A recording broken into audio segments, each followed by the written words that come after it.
একবার ভাবো, তোমার জীবনের শেষ 1 মিনিট কেমন হবে?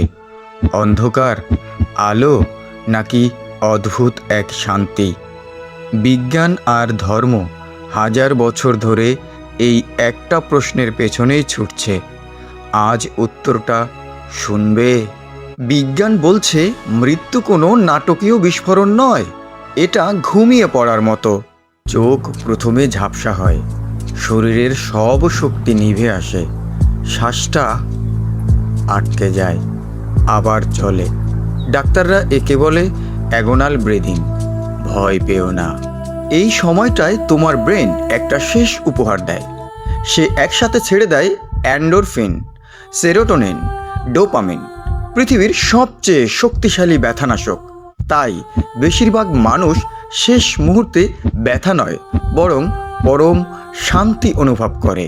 আর তারপর 2022 সালে বিজ্ঞানীরা দেখলেন হার্ট বন্ধ হওয়ার পরেও 30 সেকেন্ড ব্রেন স্বপ্ন দেখে।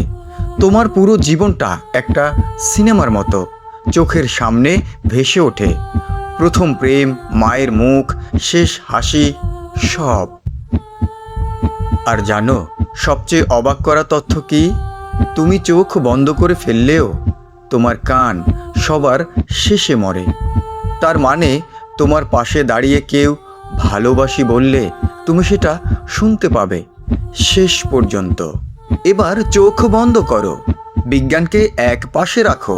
এবার ধর্ম কি বলে শোনো। ইসলাম বলে এই সময় আজরাইল আসেন, কিন্তু ভয় পাওয়ার কিছু নেই। যার অন্তর পরিষ্কার, তার রূহ বের হয় পানির মতো সহজে। জান্নাতের বাতাস তখন জানালা দিয়ে ঘরে ঢোকে। হিন্দু শাস্ত্র বলে শরীরটা শুধু একটা কাপড়, মৃত্যু মানে কাপড় বদলানো।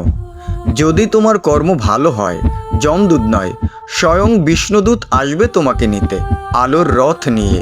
খ্রিস্টানরা বিশ্বাস করে এটা বাড়ি ফেরার সময়, ঈশ্বরের কোলে ফেরা। খেয়াল করেছ? নাম আলাদা, গল্প আলাদা, কিন্তু সব ধর্ম একটা কথাই বলছে, মৃত্যু শেষ নয়, এটা দরজা। আর দরজার ওপাশে আলো আছে, ক্ষমা আছে, শান্তি আছে। তাহলে সত্যিটা কি? সত্যি হলো বিজ্ঞান তোমার শরীরের গল্প বলে, ধর্ম বলে আত্মার গল্পটা। কিন্তু মৃত্যুশয্যায় শুয়ে থাকা মানুষটা কোনো গল্প চায় না, সে চায় একটা হাত, তার হাতটা ধরে রাখবে এমন একটা হাত। সে চায় একটা কণ্ঠ যে ফিস ফিস করে বলবে, ভয় পেও না, আমি আছি।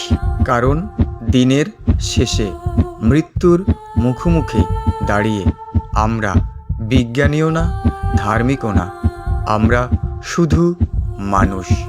আর মানুষের শেষ চাওয়া একটাই, ভালোবাসা।